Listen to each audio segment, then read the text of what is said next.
Hi, this is Catherine, and welcome back to Taking Tea with Catherine. This one's still steeping. This is a lemon and ginger from Ahmad Tea, London, and which I thought was appropriate because I'm, of course, going to talk about London today, which I do quite often. So lemon ginger tea, tisane, kind of dull, but good. Not really dull, good. And it's a healthy tea, and a lot of teas that I drink are healthy, the tisanes, because and so are the black teas and green teas. They all have health properties, but this one is really good for like the immune system. There's a lot of sick going around right now, both at work and people I know, and I just don't want to catch anything because I do have a flight coming up pretty soon, and I've been sick on planes before. It's not fun. So that's going to bring us into the Bookish Hypochondriac series once again, because I just love talking about my health or lack thereof, or imagined lack thereof sometimes. And I've chosen our TARDIS because we're going to go back in time to talk about the origins of my Abibliophobia. Now, that is a new term coined by someone on the internet, so it's not a real condition, not a real phobia, and that's okay because you know what? When you're a hypochondriac, you have a lot of fake things too. But the basic meaning is not something that I'm alone in feeling, and it's the fear of running out of reading material. It is rare for me nowadays to run out of reading material in any place where I'm at because I tend to bring a book with me wherever I go. I have a phone with me. So as long as the power's going and as long as I have somewhere to plug in, I have something to read and something to do. I also carry a notebook, so if I'm not reading, I could be writing. I'm not doing enough writing lately, so, you know. But there have been times where I've been stuck without reading material, and I'm going to talk about one time where it became specifically irksome to me, and I was also sick at the same time. So we're tying in the whole sickly Catherine thing. Alright, so it was the year 2000. I had been to London 3 times already. My younger sister Bonnie had not been to London before, so we finally got to go together, which was excellent. She is a very good travel companion. She's one of my favorite, actually, travel companions to London, although we haven't gone together recently. But that's okay. We have memories. And that was a really good trip. I think we were in the UK for a week and a half. We saw the things, we had so much fun, we hung out with people. My sister even spent a weekend away in Dorset, which I had done the year before, so I spent, not that I really needed to spend time away from her, but I got to spend a weekend on my own in London, basically. Although I was staying with friends, so I wasn't completely on my own, but, you know, the whole exploring thing. So generally, great trip. I did some shopping. I was a bit of a shopaholic back then, so I'm trying not to be now, but I am a book shopaholic still. And I bought this book. I don't know if I bought any other books. I might have, but I specifically remember having this book, The Secret Dream World of a Shopaholic, which I think is called something different in America, like The Diary of a Shopaholic or something. I don't even know if I got this in Waterstones or another bookshop. It doesn't have one of those 2 for 3 things. It might have been part of a magazine, for all I know, because I used to buy a lot of magazines when I was over there. I don't really so much anymore. But, by the way, this is actually a pretty good book. You know, kind of light reading, and they made a movie out of it. I know there was a whole series that I read. You know, easy reading, but good stuff.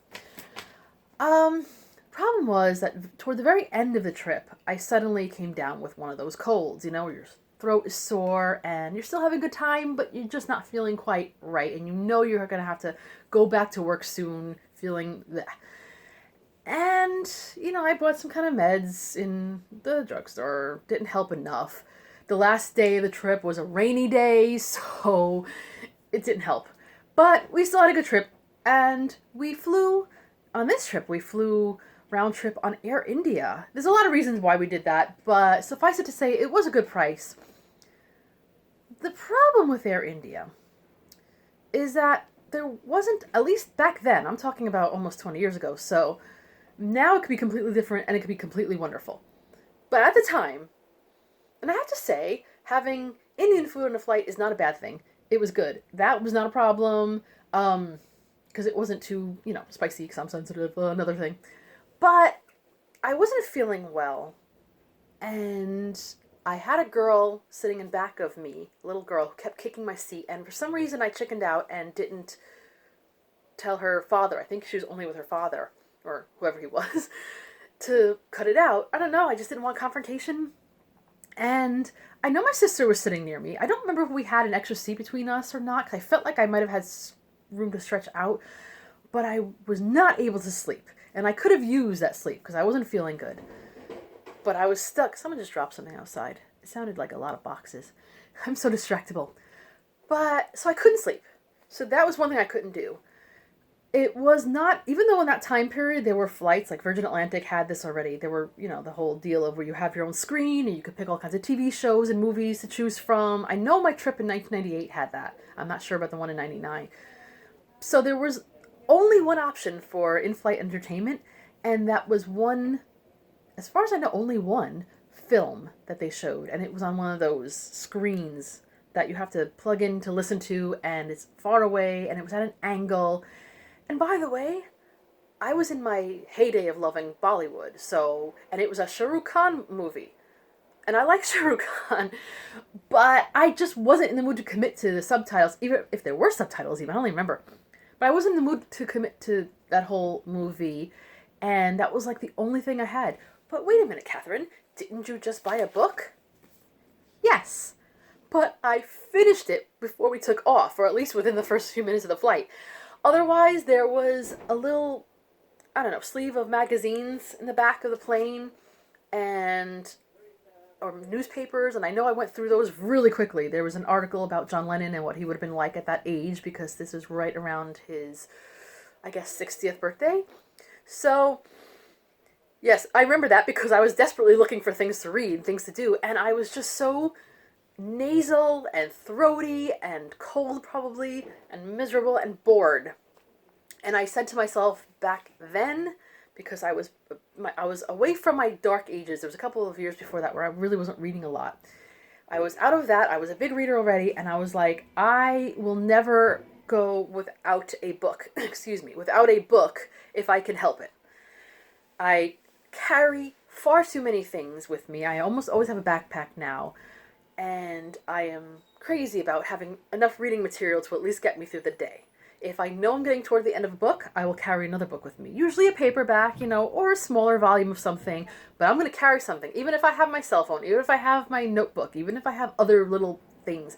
Even if I know I'm going somewhere where there might be something to read, I don't take chances anymore.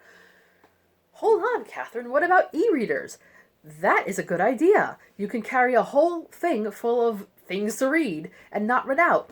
You can get through a flight with that. And yes, so I'm going to talk about my next sickly flight. And I'm not saying I didn't feel that I felt amazing on all the subsequent flights to this, but this is the one I remember.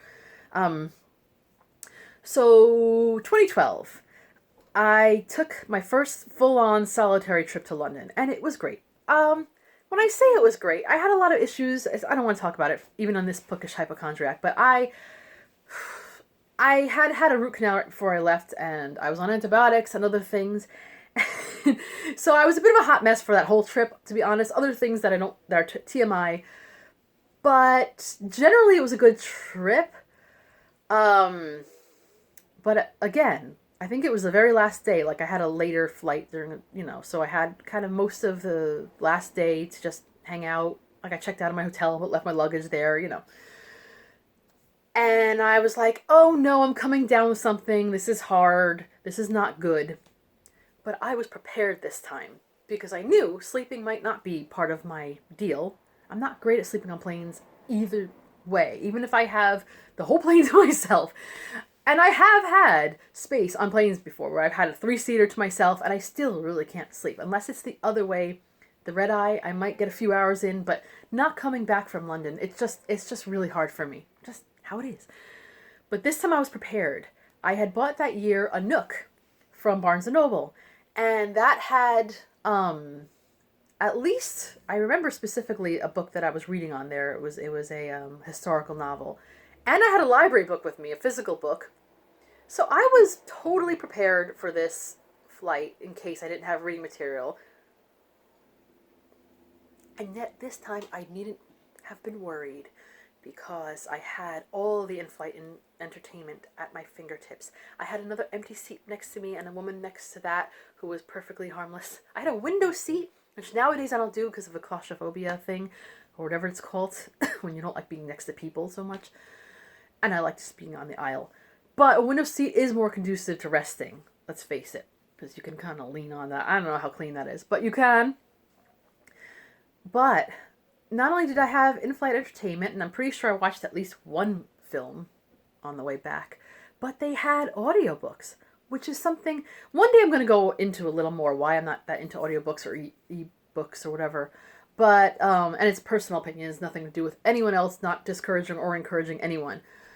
But at the time I was extremely, speaking of TARDIS, very much in the early days of my big obsession with Doctor Who. I had just gotten into it at the end of 2011, so we're talking about less than a year later, and I was still very much in the early years of Discovery. You know, just had seen some of the more recent Doctors, and maybe not even too much of the old Doctors. When I say old, I mean just 50 years now, but you know. And they had an audiobook of James Bond, one of the James Bond books. By the way, I am not into James Bond, just FYI, but it was read by David Tennant. And he's my favorite Doctor. I think he always will be. And at the time, big crush, you know. I've kind of moved on, thankfully, but at the time, David Tennant, everything. But so instead of really sitting and reading, I lay back, as it were. On a plane, you can't really lay back. Leaned back, put that audiobook on, and it just relaxed me so much. I didn't care about the plot, but just the voice just carried me home. I actually had another book that I bought, but I think I had it in my luggage. It was a huge art book of a Pre-Raphaelite, which I'll have to show you one day. So I made it through that flight, even though I didn't feel great. And I do remember getting served some kind of sandwich that had tomato in it, and I cried a little bit because I have a really deep aversion to tomatoes. And I had one bit of it that I had eaten by accident, and that was a little bit of a disaster, but I couldn't have prevented that. Well, I could have been more careful. But that's another story for another day. Anyway, so what is the moral of this story? Is there a moral of this story? Well, like I said, Abibliophobia is not a real condition, and you can't always predict when you're going to have a cold, so, you can't be fully prepared for anything. Although nowadays I do try to travel with some kind of cold medication or allergy medication, just in case, because that does happen, Sometimes even just allergies act up, and last time I failed by not having enough vitamins or whatever, so I got a cold later. But I'm okay. Now I'm actually feeling pretty good right now. Let's hope it stays this way. But from now on, like I said before, even though I liked having that Nook, it's just not really my thing. And, well, that Nook is long gone, and then I had a Kindle since then that isn't working that well. I just don't care for reading. And the thing is, and I'll probably talk about this again another time, but I don't really like the deal of e-books, and I think if you like it, then I'm not knocking it whatsoever, but I kind of have this feeling, this sounds stupid, but I have this feeling that I have pretty bad eyesight now, and it may get worse. Right now, it's not too bad, like, it hasn't gotten worse in years, but as you get older, sometimes your eyes get worse, and you need aids to reading. And someday, glasses may not be enough. I may need to rely on audiobooks. I may need to rely on the e-readers where you can make your words bigger, because those large print books are really unwieldy, and I might get arthritis and have to hold up my books, not be able to hold up my books actually. So this is a long-winded way of saying I just prefer, even on trips, I prefer physical books. That's just how I am. It's not going to change anytime soon. So I'm taking a flight pretty soon. It's only less than 4 hours. But I'm not taking chances. I'll have at least 2 books with me, and they will not be books that I'm halfway through. I'm going to make sure that the 2 books I have with me, at least 2 books, are going to be either just starting them or not started at all, because I know I'll probably have a movie to watch, and I'll probably end up doing that. But I must have books to read, no matter what. I brought a book light because if I can't somehow get to the light when the lights go out, I have to have some way of reading. This is all the things that I do to take precautions. Some people think I'm crazy, and you know what? Maybe I am. But I'm crazy about books. I'm crazy about reading, and I'm crazy about not being bored on a plane, especially if I don't feel good. Oh no. And yeah, so I don't know about you guys. Do you guys suffer from this somewhat made up condition of Abibliophobia? Or are you pretty okay? Like when you get in a flight, are you needing to have books to read when you commute? Do you read on, a lot of readers probably do, but do you need to have something to read, or are you okay with just music? Not that music is just music, it's a good thing. I don't know, tell me your opinions down below. And this has been the not sickly, but you never know when, Catherine, the Bookish Hypochondriac, and Taking Tea with Catherine. Have a lovely, healthy day.